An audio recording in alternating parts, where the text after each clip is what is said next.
तो चलिए आज दो बहुत ही अलग तरह की इंटेलिजेंस को आमने सामने रखते हैं। एक तरफ है हमारा दिमाग जिसे लाखों साल के एवोल्यूशन ने तराशा है, और दूसरी तरफ है आर्टिफिशियल इंटेलिजेंस यानी एआई, जो इंसानी दिमाग की ही कुछ दशकों की देन है। जरा सोचिए कितना बड़ा फर्क है ये टाइमलाइन में। एक तरफ कुदरत का धीमा और सब्र वाला काम, और दूसरी तरफ इंसान की बनाई टेक्नोलॉजी की रफ्तार। और यही बात इस पूरे मुकाबले को बड़ा मजेदार बना देती है।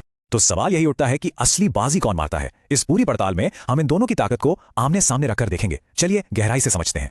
तो हमारे रिंग में दो दावेदार हैं, पहला ह्यूमन ब्रेन और दूसरा आर्टिफिशियल इंटेलिजेंस। दोनों ही अपनी अपनी जगह पर चैंपियन है। इनकी बनावट ही जमीन आसमान का फर्क लिए हुए है। इंसानी दिमाग वो तो कुदरत की देन है, बायोलॉजिकल है, हमारी भावनाओं से जुड़ा है। वहीं एआई वो इंसानों का बनाया हुआ है, जो सिलिकॉन चिप्स पर डेटा के दम पर चलता है। एक जीता जागता है तो दूसरा पूरी तरह से मशीनी। तो चलिए मुकाबले के पहले राउंड में चलते हैं और इनकी रॉ पावर को परखते हैं, यानी इनकी स्पीड और सीखने की काबिलियत। जब बात आती है सीधी साधी कैलकुलेशन की, तो एआई का कोई मुकाबला ही नहीं है। वो एक सेकंड में अरबों कैलकुलेशन कर सकता है, और सबसे बड़ी बात, कभी थकता नहीं। हमारा दिमाग हिसाब किताब में थोड़ा धीमा है, लेकिन हाँ, वो मुश्किल भावनाओं और एब्स्ट्रैक्ट आइडियाज को समझने में माहिर है। और यहीं से कहानी में एक दिलचस्प मोड़ आता है। सिर्फ रफ्तार ही सब कुछ नहीं होती है ना, असली स्मार्टनेस तो सीखने के तरीके में छिपी होती है। यहाँ एक बहुत बड़ा फर्क है।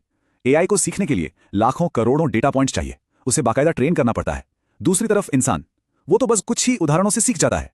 हम लॉजिक, कल्पना और अपने अनुभव, इन सब का इस्तेमाल करते हैं। ये उदाहरण सीखने के इस फर्क को बिल्कुल साफ कर देता है।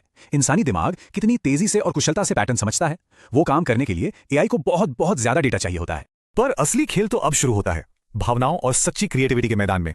हमारा दिमाग सिर्फ सोचता नहीं है, वो महसूस भी करता है। प्यार, डर, खुशी, हमदर्दी, ये सारी भावनाएं ही तो हमारी क्रिएटिविटी की जड़ है। इसी से तो असली कला, संगीत और फिलॉसफी निकलती है।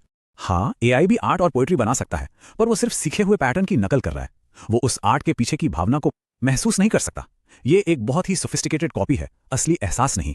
और यही सबसे बड़ा फर्क है। एआई उस दर्द के बारे में लिख तो सकता है, लेकिन उसे जी नहीं सकता। नकल और असल अनुभव के बीच की ये खाई बहुत गहरी है। अब आते हैं कुछ ऐसी बातों पर जिन पर अक्सर ध्यान नहीं जाता, लेकिन ये दोनों के बीच के बुनियादी अंतर को साफ साफ दिखाती हैं। एआई की मेमोरी एकदम परफेक्ट, डिजिटल, कुछ नहीं भूलता। वहीं इंसानी याददाश्त वो धुंधली पड़ती है, इमोशन से जुड़ी होती है। पर मजे की बात यह है कि हमारा भूलना ही हमारी ताकत है। सोचिए, अगर किसी प्रॉब्लम को सॉल्व करने की हर नाकाम कोशिश हमें शब्द बाय शब्द याद रहे, तो क्या हम कभी नया रास्ता सोच पाएंगे? भूलना हमें पुरानी गलतियों के बोझ से आजाद करता है और नए आइडियाज के लिए जगह बनाता है। और जब बात आती है एनर्जी की, तो फर्क देखकर शायद आप चौंक जाएंगे। इंसानी दिमाग अविश्वसनीय रूप से एफिशिएंट है। ये सिर्फ 20 वाट पर चलता है, जितना एक छोटा सा बल्ब लेता है। और इसकी तुलना में बड़े बड़े एआई सिस्टम को चलाने के लिए पूरे पूरे डेटा सेंटर्स लगते हैं, जिन्हें भारी भरकम बिजली चाहिए।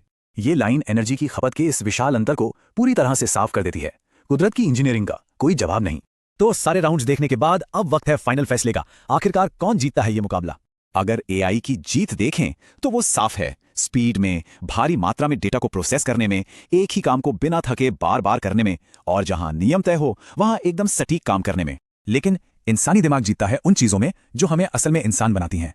चेतना, यानी खुद के होने का एहसास। इमोशनल इंटेलिजेंस, क्या सही है और क्या गलत, इसका फैसला। सच्ची क्रिएटिविटी और सेल्फ अवेयरनेस। तो हाँ, इसमें कोई शक नहीं है कि आर्टिफिशियल इंटेलिजेंस एक बहुत बहुत पावरफुल चीज है। लेकिन असली फर्क है चेतना का। मशीन की कैलकुलेशन और इंसान की जागरूकता में यही सबसे बड़ी दीवार है। तो आखिर में एआई एक बेहतरीन और ताकतवर औजार है, एक टूल है, और इंसानी दिमाग वो क्रिएटर है जिसने इस टूल को बनाया है। और शायद इन दोनों के रिश्ते का यही सार है।